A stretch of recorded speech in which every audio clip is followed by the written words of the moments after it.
Hi friend, I am Krishna, VS Krishna YouTube channel ଆପଣଙ୍କୁ ସ୍ୱାଗତ।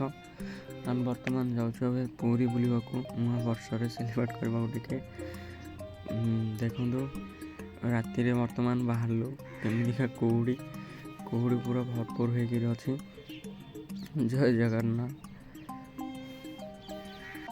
ଦେଖିବା ପୁରୀରେ କେମିତି ନୂଆ ବର୍ଷ ସେଲିବ୍ରେଟ୍ ହେଉଛି, କ'ଣ ହେଉଛି କ'ଣ ନାହିଁ ସବୁ ଦେଖି ଆପଣମାନଙ୍କୁ ଅପଡ଼େଟ୍ କରିବି।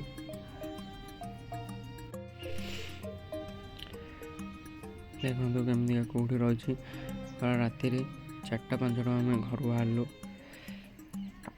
ବର୍ତ୍ତମାନ ଆମେ ପୁରୀ ଆସିଯାଇଛୁ। ଇଏ ହେଉଛି ପୁରୀ ବଡ଼ ଦାଣ୍ଡ। ଦେଖନ୍ତୁ ମନ୍ଦିର ବି ଦେଖାଯାଉଛି ଆଉ ଅଧିକ ବି ଭିଡ଼ ଅଛି ପୁରୀରେ। ବର୍ତ୍ତମାନ ଆମେ ଯାଉଛୁ ଗାଡ଼ି ପାର୍କିଂ କରିବାକୁ। ତାହେଲେ ଆମେ ଯାଉଛୁ ଗାଡ଼ି ପାର୍କିଂ କରିବାକୁ।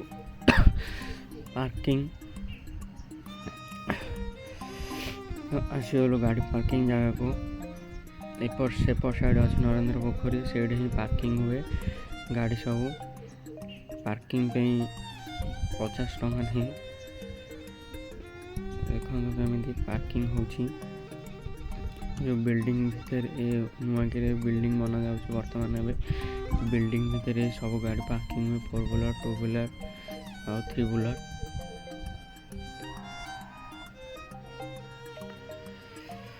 ଏ ପୋଖରୀ ପରେ ସେପଟେ ଅଛି ନରେନ୍ଦ୍ର ପୋଖରୀ, ଆପଣମାନଙ୍କୁ ପରେ ଦେଖାଇବି।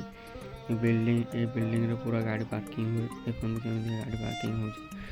ଯେଉଁଠି ଗାଡ଼ି ଅଛି ରେଡ୍ ଲାଇଟ୍ ଲାଗି ଅଛି, ଯେଉଁଠି ଗାଡ଼ି ନାହିଁ ଗ୍ରୀନ୍ ଲାଇଟ୍ ଲାଗିକିରି ଅଛି। ଆପଣମାନେ ଦେଖିପାରୁଥିବେ। ବର୍ତ୍ତମାନ ଆମ ଗାଡ଼ି ପାର୍କିଂ ସରିଲା। ଗାଡ଼ି ପାର୍କିଂ କରିଦେଇ ଆମେ ବାହାରି ଗଲୁ ବୁଲିବାକୁ। ଦେଖନ୍ତୁ ସଂସାରିକ ଲୋକ ଆସିଛନ୍ତି ନୂଆ ବର୍ଷକୁ ବୁଲିବା ପାଇଁ। ଆପଣମାନେ ଏଠି ମୋବାଇଲ ଆଉ ଜୋତା ଏଠି ସବୁକିଛି ରଖି ଯାଇପାରିବେ। ବହୁତ ସାରା ଦୋକାନ ଅଛି, ଆପଣ ଦେଖିକି ରଖିବେ। ଗୋଟେ ମୋବାଇଲ ରଖିବାକୁ ଗୋଟେ ଦୋକାନରେ 50 ଟଙ୍କା ବି ନେଇପାରନ୍ତି ଅଧିକ। ଦେଖିକିରି ଆପଣ ରଖିବେ। ଅନେକ ଦୋକାନ ଅଛି ଏଠି। ଆଉ ଏପଟ ସାଇଡ଼୍ ଦେଖାଯାଉଛି ଏଠି ସବୁ ଲୋକ ଛିଡ଼ା ହେଇଛନ୍ତି। ଗହଳି ଅଧିକ ଭିଡ଼ ହେଲେ ଇଆଡ଼େ ବି ଆସୁଛନ୍ତି ଲୋକ।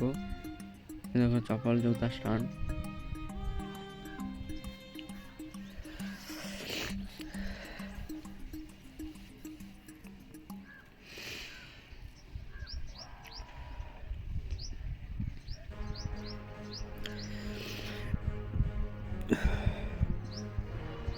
ଆମେ ଏବେ ମନ୍ଦିର ପାଖକୁ ଆସିଯାଇଛୁ। ମନ୍ଦିର ପାଖରେ ବି ଅଛି ଜୋତା ମୋବାଇଲ ରଖିବାକୁ। ମୋବାଇଲ ଆଉ ଜୋତା ଏଲାଉ ନାହିଁ ମନ୍ଦିର ଭିତରକୁ। କ୍ୟାମେରା ଭିଡ଼ିଓ କାଫେ ବି ଏଲାଉ ନାହିଁ।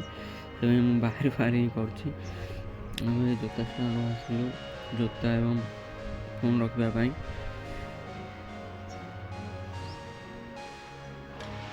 ଆଉ ଭାଇମାନେ ପୁରୀ ଆସିବା ମାନେ ପୁରୀ ମିଠା ଆପଣମାନେ ସମସ୍ତେ ଧରିକି ଯିବେ। ଦେଖିବେ ପୁରୀ ମିଠାର ମଜା କିଛି ଅଲଗା। ଦେଖିପାରୁଥିବେ ହୋଟେଲ ବି ସବୁ ଅଛି, ଧର୍ମଶାଳା ବି ଅଛି ରହିବା ପାଇଁ। ପୁରୀ ମନ୍ଦିର ବି ଦେଖିପାରୁଥିବେ।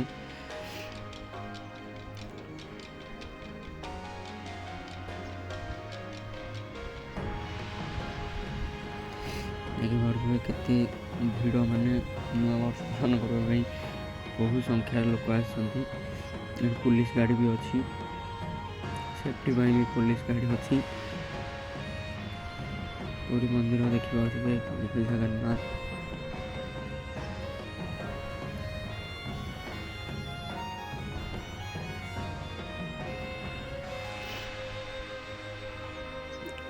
ଦେଖନ୍ତୁ କେତେ ମାତ୍ରାରେ ଲୋକ ଛିଡ଼ା ହେଇଛନ୍ତି। ପୁରା ଲାଇନ୍ ବାଇ ଲାଇନ୍, ପୁରା ବହୁ ମାତ୍ରାରେ ଲୋକ ଅଛନ୍ତି। ପୁରା ଠେଲା ପେଲାରେ ସେନ୍ସଲେସ୍ ବି ହେଇଯାଉଛନ୍ତି। ଆପଣମାନେ ଦେଖିକି ଯିବେ। ଦେହ ଖରାପ ହେଲେ ସ୍ପେଶାଲ୍ ଅଛି ଯିବା ପାଇଁ, ସ୍ପେଶାଲ୍ ଦର୍ଶନ ଅଛି, ସେମାନେ ଯାଇପାରିବେ।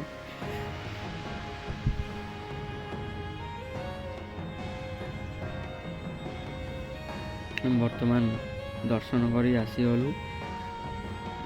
ସନ୍ଧ୍ୟା ବି ହେଇଗଲାଣି, 5 ଘଣ୍ଟା ଲାଗିଲା ଆମକୁ ଲାଇନ୍ ନମ୍ବରରେ ଯିବା ପାଇଁ। ଆସିଲା ପରେ ଆମେ ସନ୍ଧ୍ୟା ହେଲାଣି ସମୁଦ୍ରକୁ ବି ଯାଉଛୁ। ଦେଖନ୍ତୁ ବାଟରେ କେମିତିକା ଗଲାବେଳେ କେତେ ଭିଡ଼। ମିଠା ଦୋକାନ ବି ଫୁଲ୍ ଅଛି।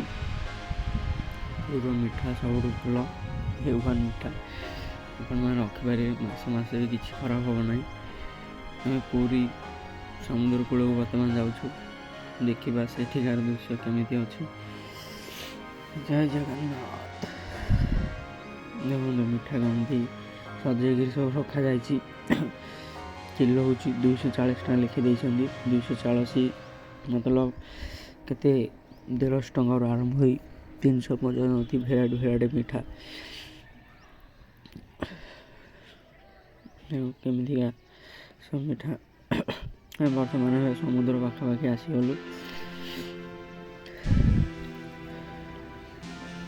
ଆପଣମାନେ ଦେଖିପାରୁଥିବେ ସନ୍ଧ୍ୟାରେ ବି ଯାଉ ଓଡ଼ିଶାରେ ଯେଉଁ ଶୀତ ଥଣ୍ଡା ବି ଟିକେ ମୋତେ ହେଇଯାଇଛି। ବର୍ତ୍ତମାନ ଆସିଗଲୁ ପୁରୀ ବେଳାଭୂମିକୁ, ସମୁଦ୍ରକୁ।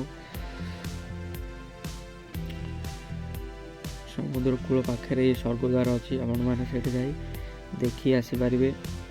ରାତି ହେଲାଣି, ଆମେ ଆଉ ଗଲୁନୁ, ସକାଳୁ ଉଠିଲେ ଯିବୁ ବୋଲି ଆଉ ଯାଇନୁ।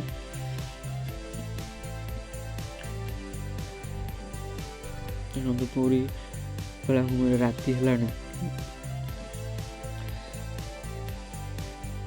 ମାତ୍ର ପୁରା ଭିଡ଼ ଅଛି, ଭିଡ଼ ବି ଟିକେ କମି ନାହିଁ। ଦେଖିପାରୁଥିବେ ହାତୀ ଅଛି, ଘୋଡ଼ା ଅଛି। ଏଇଟା ବି ଆପଣ ବଗିରେ ଏପଟ ସେପଟ ହୋଇପାରିବ, ଯାହାର ମୂଲ୍ୟ 100 ଟଙ୍କା ରହୁଛି। 10 ମିନିଟ୍ ବୁଲାଉଛନ୍ତି। ଦେଖିବାକୁ ପୁରୀ ସେପଟ ସାଇଡ୍ ବଡ଼ ବି ହୋଟେଲ ଅଛି, ରେଷ୍ଟୁରାଣ୍ଟ ଆପଣ ରହିପାରିବେ, ଧର୍ମଶାଳା ବି ଅଛି। ସମୁଦ୍ର ଦେଖନ୍ତୁ କେମିତି ଲହଡ଼ି ଆସୁଛି।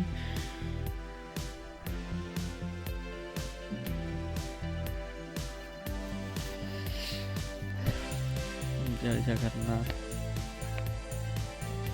ବର୍ତ୍ତମାନ ଯିବା ଯେଉଁ ପୁରୀ ସାଇଡ଼୍ରେ ଯେଉଁ ବିକା ହେଉଛି ସବୁ ସାମାନ, କ'ଣ ବିକା ହେଉଛି ଦେଖିବା। ଦୋକାନ ଷ୍ଟୋର ଗୁଡ଼ାରେ ପୁରୀ ସାଇଡ଼୍ରେ ସମୁଦ୍ର ପାଖରେ ବିକା ହେଉଛି ସବୁ ଖେଳ ଜିନିଷ, ଶଙ୍ଖ, କାଞ୍ଚ, ବିଭିନ୍ନ ପ୍ରକାର ଜିନିଷ, ଜଗନ୍ନାଥଙ୍କ ମୂର୍ତ୍ତି ଆପଣ ଆଣିପାରିବେ। କମ୍ ରେଟ୍ରେ ଏଠାରେ ମିଳେ। ଶଙ୍ଖ, ଜଗନ୍ନାଥ ମୂର୍ତ୍ତି, ଫଟୋ ସବୁକିଛି। ଦେଖନ୍ତୁ ଏଇଟା ପୁରା ମାର୍କେଟ ଭଳିଆ ପୁରା ଭିଡ଼ ଅଛି। ଦୋକାନରେ ଦେଖନ୍ତୁ ସେତିକି ପୁରା ଭିଡ଼। ଆପଣ ଯିବେ ପୁରୀ ଗୋଟେ ଥର ବୁଲି ଆସନ୍ତୁ। 4 ଧାମରୁ ଗୋଟେ ଧାମ ହେଉଛି ପୁରୀ। ନିଶ୍ଚିନ୍ତ ଭାବରେ ଆସି ବୁଲିକି ଯାଆନ୍ତୁ।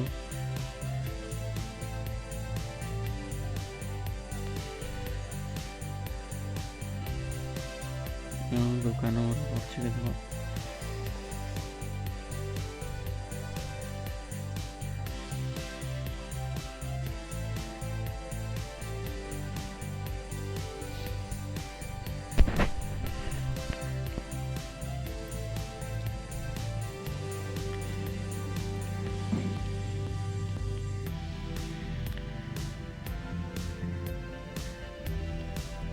ବର୍ତ୍ତମାନ ଆମର ବୁଲାବୁଲି ସବୁ ସରିଯାଇଛି। ଆମେ ଯିବୁ, ବହୁତ ରାତି ହେଇଗଲାଣି। ବସ୍ଷ୍ଟାଣ୍ଡକୁ ଆସିଗଲୁ, ବର୍ତ୍ତମାନ ବାହାରି ଯିବୁ ଏବେ। ଜୟ ଜଗନ୍ନାଥ।